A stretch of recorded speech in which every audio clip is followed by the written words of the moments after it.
Bonjour, je m'appelle Igor Caron, je suis le co-CEO, donc le président de Lighton. Lighton est une entreprise qui a été créée en 2016 sur un thème extrêmement différent. Donc, on faisait du hardware, c'est-à-dire qu'on utilisait de la lumière pour faire des calculs pour l'intelligence artificielle. Donc c'était un peu space. On a levé un peu d'argent et puis on a construit en fait cette technologie qui est rentrée dans un supercalculateur qui se trouve au sud de Paris. Euh, et donc en fait ça marche, mais l'idée c'est que à partir de 2020, on s'est posé des questions de savoir comment est-ce que notre hardware, le, le nouvel or en fait dont tu parlais tout à l'heure, pourrait être utilisé pour ces LLM, puisqu'on voit en fait apparaître GPT-3 et on se dit voilà dans quelle mesure est-ce que notre hardware peut répondre à ces questions. Et très vite on se dit ben le hardware peut très bien faire la chose, mais il faudrait qu'on sache déjà faire ce genre de modèle nous-mêmes. Et donc, on commence à apprendre à faire des LLM nous-mêmes. Et donc, on commence à faire ça donc, sur un des supercalculateurs qui est donc Jean Zay dans le sud de Paris, du CNRS. Et on commence à entraîner un modèle qui est un LLM français, en fait, avec des données françaises, un équivalent de GPT-3, mais un peu moins gros, mais qui a les capacités assez similaires à GPT-3 en français. Donc, on l'appelle au départ Pagnol, simplement parce que le PAG ressemble à GPT il est traduit en français, donc on s'est un peu amusé, mais on s'est amusé aussi à ne pas réutiliser ce mot après, parce que la famille Pagnol est en fait, pour de bonnes raisons, très protective de son nom. Et donc on a en fait entraîné d'autres modèles de plus en plus gros, donc un 10 milliards qui s'appelle l'IRA-FR, et puis on a commencé à le vendre un peu à travers une API. Euh, Depuis l'année dernière, en fait. Donc, c'était des modèles français, mais aussi des modèles un peu européens, qui pouvaient parler dans d'autres langues. Mais on s'aperçoit aussi que la taille de ces modèles-là sont pas forcément assez grandes pour pouvoir avoir un effet sur la communauté des utilisateurs. Très spécifiquement, ils sont assez bons quand on sait les utiliser, quand on sait les prompter. Mais on est en 2021, 2022, et en fait, quand on commence à prendre son téléphone et qu'on parle à des gens qui sont à Paris, on parle de GPT-3 et les gens nous disent What the fuck are you talking about? C'est-à-dire que les gens ne comprennent pas en fait ce que c'est que GPT-3 à ce moment-là. Et donc, on est obligé de faire beaucoup d'éducation pour faire en sorte que les gens utilisent cette API, utilisent ces modèles-là. Donc, ce qu'on fait, c'est avec un client, on fait un modèle encore plus gros qu'on vient de sortir il n'y a pas bien longtemps, en fait.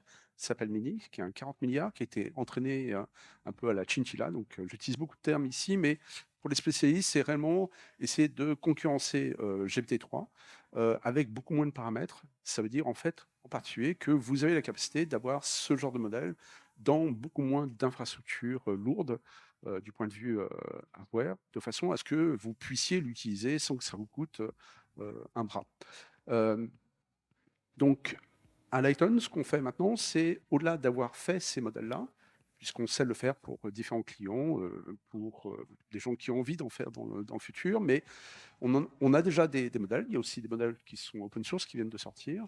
Nous, on fait en sorte que les données de l'entreprise puissent être utilisées par donc ces LLM, ces modèles, et puissent être réutilisées après. Ce qu'on s'est aperçu depuis un an, c'est que quand vous envoyez en fait vos données à une API publique comme celle de OpenAI, vous avez en fait le danger d'une réutilisation de vos données pour faire en sorte que les modèles qui viennent après soient entraînés sur ces données-là. Alors, je vais vous donner un exemple très simple pour vous faire comprendre quel est le danger de tout ça. On parle en fait à des gens qui sont dans des industries très très différentes. Il y en a une en particulier de gens qui sont des consultants pour tout ce qui est minerai. Et donc, eux, littéralement, savent où se trouve l'or. Ils savent exactement où se trouve l'or. Si leurs données de rapports techniques qu'ils font pour des grandes entreprises minières passent par une API publique et que ces données sont réutilisées, 2 ans plus tard, vous demandez à ChatGPT++, qui a été entraîné sur ces données, où se trouve l'or, et il vous répond où se trouve l'or. Donc la question très simple, c'est pas une question de savoir réellement si les données, il y a une histoire de souveraineté ou toutes ces choses-là. Nous, ce qu'on dit, c'est qu'à travers ces exemples-là, on l'a vu aussi avec Jasper et OpenAI, on voit aussi que ces données-là, en fait, maintenant, sont utilisables directement par ces modèles-là.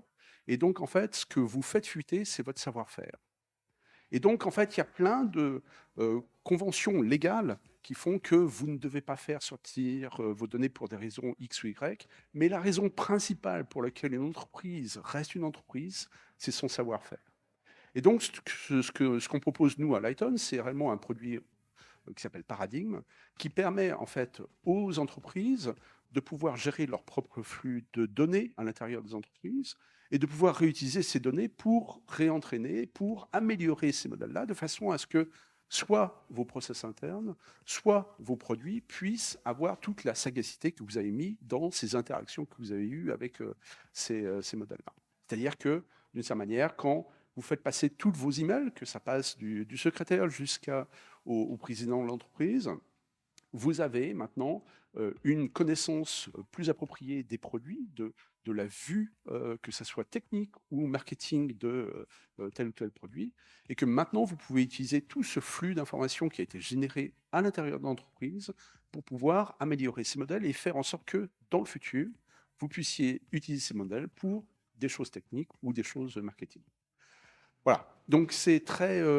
je pense qu'en fait, la description de Lighton, d'une certaine manière, est un peu différente du produit qu'on essaye de sortir maintenant, puisqu'elle est toujours un peu en avance par rapport aux us et coutumes. Il y a beaucoup de gens, en fait, dans l'écosystème français ou européen qui sont totalement dépendants, en fait, de l'API de OpenAI, voire même d'autres concurrents nord-américains.